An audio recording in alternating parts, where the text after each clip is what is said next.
क्या सच में हमारा इंडिया का नाम ग्लोबली खराब हो रहा है? क्या सच में हमारा इंडिया एआई के मामले में सबसे पीछे रह गया है? This has been developed by the Center of Excellence at the Galgotias University. या फिर इंडिया को ग्लोबली बेइज्जती करने के पीछे कांग्रेस का हाथ है?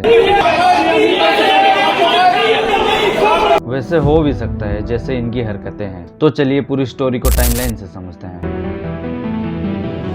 देखो, ये स्टोरी सिर्फ एक रोबोट डॉग की नहीं है। ये स्टोरी है इमेज की, क्रेडिबिलिटी की और एआई के नाम पे हाइप क्रिएट करने की। एआई इम्पैक्ट 2026, एक बड़ा ग्लोबली एआई समिट। 2026 का सबसे बड़ा ग्लोबल एआई समिट, जहां मिनिस्टर, फॉरेनर्स, मीडियाज और यूनिवर्सिटीज सब एक जगह थे। इस इवेंट पे 200 कंट्री से लेकर 3 लाख तक पार्टिसिपेट थे और इंडिया को एआई सुपर पावर प्रूव करने के लिए एक बड़ा मौका था। इसके चलते एक प्राइवेट कंपनी ने स्टॉल लगाया था, जो कि था गोलगडिया यूनिवर्सिटी, और प्राउडली अनाउंस किया कि आर्टिफिशियल इंटेलिजेंस में 350 करोड़ से भी ज्यादा इन्वेस्ट किया गया है। ये स्टेटमेंट काफी ज्यादा शार्प था। ये सुनने में काफी ज्यादा पावरफुल लगता है और प्राउड भी। फिर वहाँ शोकेस हुआ एक एआई रोबोट की और नेम दिया गया था ओरियन, और ये डॉग अपनी कलाकृति दिखा रहा था। बेसिकली गोलगडिया यूनिवर्सिटी की प्रेजेंटेशन चल रहा था। इसी वक्त कुछ ऐसा होता है कि नेहा सिंह की तरफ से एक स्टेटमेंट पास होता है। ये जो रोबोट है जिसका नाम ओरियन दिया गया है, this has been developed by centre of excellence, जो कि ये एक गोलगटियाज यूनिवर्सिटी के एक प्रोफेसर हैं, और यही से प्रॉब्लम शुरू होती है। वर्ड था डेवलप, मतलब बनाया गया। रिसर्च अपनी जगह, इनोवेशन अपनी जगह, लेकिन आज का जमाना एकदम अलग है। सोशल मीडिया पे हर जगह डिटेक्टिव है। कुछ घंटे में लोग आइडेंटिफाई कर लिए कि ये रोबोडॉग अनित्री गोटू रोबोडॉग है, एक चाइनीज रोबोटिक कंपनी के द्वारा बनाया गया हो एक रोबोट। प्राइस अराउंड $28, अपनी इंडियन रुपीज में लगभग 2 से 2.5 लाख तक। इंटरनेट पे सेम मॉडल की रोबोडॉग गॉसिप किए गए। इवन चाइनीज मीडिया ने भी स्टोरी पिकअप कर ली। एक चाइनीज रोबोट डॉग को एक इंडियन यूनिवर्सिटी हमने डेवलप किया है बताए, और फिर चाइनीज सोशल मीडिया इंडिया को ट्रोल करे। सोचो किस लेवल की एम्बेरसमेंट है। ये सिर्फ कैंपस की एम्बेरसमेंट नहीं रह गया था, ये बन गया था नेशनल इशू। और यहाँ मैं क्लियर करना चाहता हूँ कि किसी यूनिवर्सिटी को फॉरेन की टेक्नोलॉजी खरीदना गलत नहीं है। हर यूनिवर्सिटी रिसर्च और एक्सपोजर के लिए ग्लोबल टेक्नोलॉजी टूल लाता है, और प्रॉब्लम रोबोट खरीदने की नहीं थी, प्रॉब्लम था उसको क्लेम करने की। जब आप कहते हो this has been developed here, मतलब तुम उनकी ओनरशिप ले रहे हो। जब आप 300 करोड़ की इंफ्रास्ट्रक्चर का नैरेटिव बिल्ड करने की कोशिश करते हो, जब आप इंडिया को चाइना और अमेरिका के जैसे देश से पैरेलल रखने की कोशिश करते हो, तब एक्सपेक्टेशन ऑटोमेटिकली हाई हो जाता है। फिर क्या होना था, बैकलैश बढ़ने लगा, स्क्रीनशॉट भी वायरल होने लगे, चाइनीज वेबसाइट पेजेस शेयर होने लगा। ये सब का जिम्मा कौन लेगा? फिर नेहा सिंह अपना स्टेटमेंट बदल दिया कि ये कहते हुए ओरियन रोबोडॉग हमने डेवलप नहीं किया, लेकिन वीडियो में क्लियर सुना गया था कि the robot develop by centre of excellence.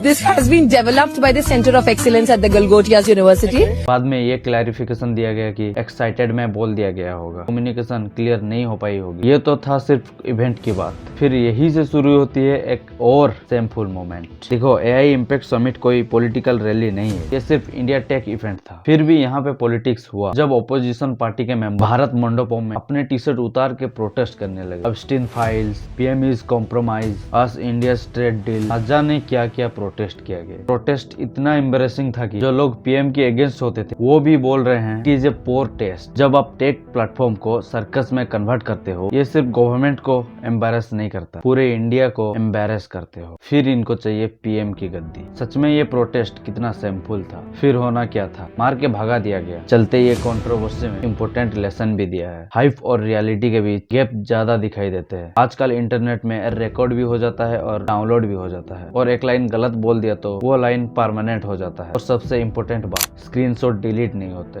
ये कोई पहली बार नहीं है कि फॉरेन इन्वेंट को अपनी बताया है। मोबाइल फोन हो या स्मार्ट वॉचेस, आज भी हम इंडियंस कॉपीड बना के बेच रहे हैं, और क्लेम भी किया जाता है ये ओरिजिनल है। जहाँ प्रोफेसर कॉपीड इन्वेंट को अपनी खुद की बताते हैं, वहाँ स्टूडेंट भी उन्हीं के जैसे सीखेंगे। फ्रेशर्स जैसे इवेंट में vulgar dance, AI summit event में चाइनीज कॉपी को पेस्ट किया जा रहा है। यहाँ पे एक सवाल उठता है कि सच में क्या हमारा देश बदल रहा है या फिर आलसी बन रहा है? ये बात भी सच है। कोलकाता यूनिवर्सिटी की वजह से पूरा देश शर्मिंदा होना पड़ा। वही एलएनटी ने सोम M2 जैसे इंडिया का फर्स्ट कॉमर्शियल रोबोट बना के सबको हैरान कर दिया। पूरी तरह इंडियन मैन्युफैक्चर्ड है। तो बात ये भी है कि इंडिया चाइना से आगे तो नहीं है लेकिन कहीं से पीछे भी नहीं है। अब पूरी ब्लेम कोलकाता यूनिवर्सिटी ने नेहा सिंह पे डाल दिया है। ब्लेम डालने से क्या होगा, जो होना था हो चुका है। और सबसे सिंपल बात क्या था, चाइनीज मीडिया ट्रोलिंग। इंडिया का एआई एम्बिशन आगे जाए ये हम भी चाहते हैं। जब ऐसे इंसिडेंट होते हैं ओपोजिशन को मौका मिलता है कि चीजों के बारे में मजाक बनाना। ये कंट्रोवर्सी हमको ये सिखाता है कि बाइंग टेक्नोलॉजी और बिल्डिंग टेक्नोलॉजी में जमीन आसमान का फर्क होता है। अगर इंडिया को सच में आगे बढ़ना है तो कॉपीड पे नहीं, स्किल पे काम करना पड़ेगा। बस गाइस, आज के लिए इतना ही। अगर आपको वीडियो पसंद आया तो